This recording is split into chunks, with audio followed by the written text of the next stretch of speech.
বন্ধুরা আজকে করব গুজিয়া, তার জন্য পুর বানিয়ে নেব। কড়াই বসিয়ে দিয়েছি, গ্যাস জ্বালিয়ে দিয়েছি, কড়াই গরম হয়ে গেছে, ঘি দিয়ে দিলাম।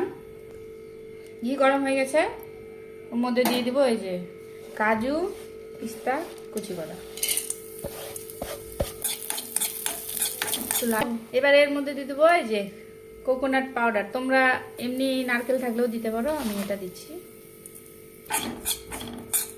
বন্ধুরা লাল হয়ে গেছে, এবার এর মধ্যে দিয়ে দেবো পরিমাণ মতো চিনি,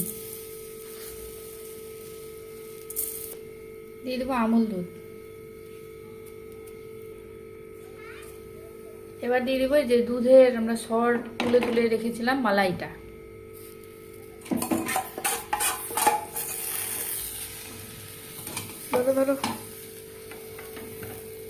বন্ধুরা এবার এভাবে নেড়ে ছেড়ে মিষ্টিটা যে যার মতো দিবা আইডিয়া করে। তোমরা চাইলে এলাচের গুঁড়ো দিতে পারো। আমাদের এই যে কমপ্লিট হয়ে গেছে, পুর বানিয়ে রেখেছি।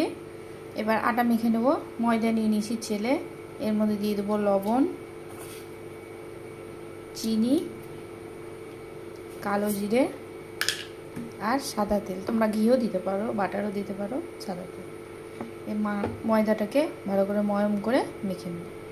সাদা তেল দেওয়ার পরে ভালো করে একটু নাড়াচাড়া করে নিয়েছি, যেমন দেখো এইরকম হবে। এবার জল দিয়ে মেখে নেবো শুকনো করে। আমরা এই যে আমাদের শক্ত করে ডো মেখে নিয়েছি, এটাকে আমরা রেস্টে রেখে দেবো। রেস্টে রেখে দেবো ঢাকা দিয়ে রেখে দিলাম। বন্ধুরা এই যে আমাদের আটা মাখা ছিল, যে রেস্টে ছিল, এবার এগুলো থেকে লেচি কেটে কেটে বা গুজিয়াগুলো বানিয়ে নেব। বন্ধুরা এই যে এভাবে বেলে নিয়ে পুর দিয়ে দিয়েছি, এবার এটাকে মুড়িয়ে নেব।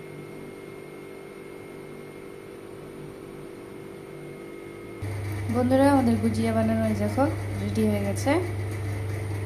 গ্যাস বসিয়ে দিয়েছি, গ্যাস জ্বালিয়ে দিয়েছি, কড়াই বসিয়ে দিয়েছি, তেল দিয়ে দিয়েছি, গরম হয়ে এসছে। বন্ধুরা আমাদের তেল গরম হয়ে গেছে, এক এক করে গুজিয়াগুলো ছেড়ে দেবো। গ্যাস কমিয়ে দিয়েছি।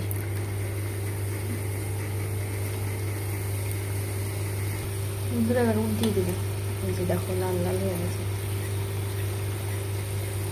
বন্ধুরা আমাদের গুজিয়া এসে ভাজা হয়ে গেছে, তুলে নেব।